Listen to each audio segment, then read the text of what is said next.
welcome to another edition of 2 Wings in 2 Minutes. I'm Candy Spengler with Jet Aviva, and today we're going to talk about setting up a flight department for first-time aircraft buyers. So buying your first airplane is a really big deal, and it's more like buying a business than it is buying a house. But really what you have to do is start with a team, and at the center of that team is going to be your aircraft broker. So before you even decide if you want to buy a whole aircraft, I would recommend getting in touch with a reputable broker who's going to help you work through the questions and the mission analysis designed to give you the answer for your mission. So the options that you have available to you are charter, you have jet cards, you have fractional ownership, you have shared ownership, and then of course you've got whole aircraft ownership.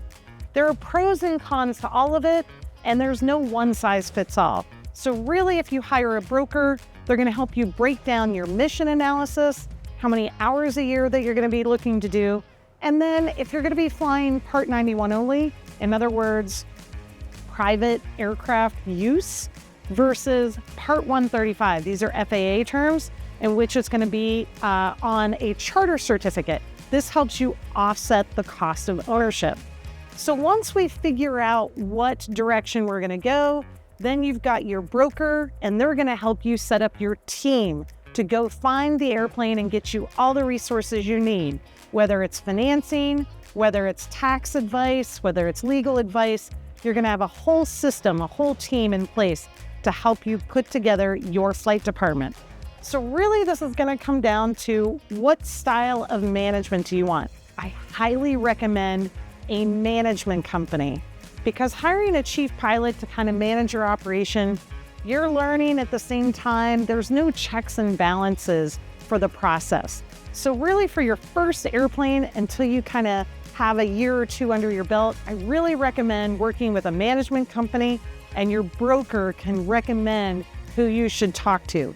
They can put together pro forma invoices for you and budgets so you can figure out if ownership is right for you.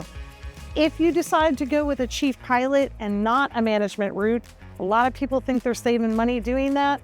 And sometimes you are, but sometimes you aren't.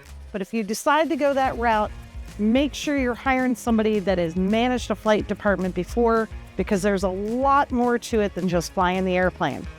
So that's it for this episode. Thank you for joining us, and we'll see you next time. Keep the greasy side down.